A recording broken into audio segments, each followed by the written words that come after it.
everybody, Ron Stallings here in the TTI Blakemore Fishing Group. I'm here with Dan Dannemuller. He is the 2011 National Points Champion for the Crappie Masters Tour.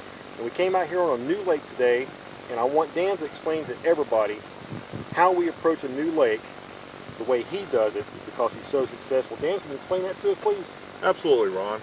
One of the first things I do is to check out a new water, is go get a map, a structure map of the lake, talk to the local tackle shops, find out what's happening on the lake.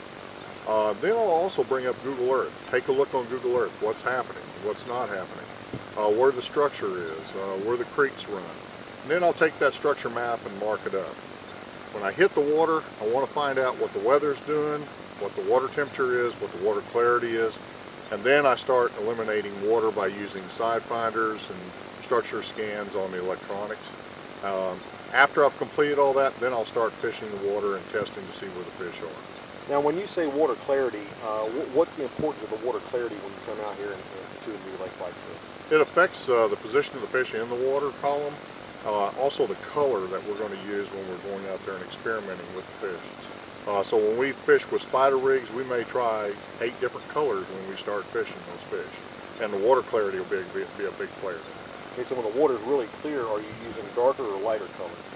Is more successful for you? If it's really clear and you've got a foot of visibility, you're going to want to go to some of the darker colors. Where it also depends whether you have cloud cover or whether you have sunshine. But if you got real clear water, you want to go to something that's not as bright and colorful as you would if you had dark water. Okay, so when we approach a new lake, we get a map. We mark that map. We check the weather. We check Google Earth. We get on the water, check our electronics, and we approach the new lake systematically. Correct.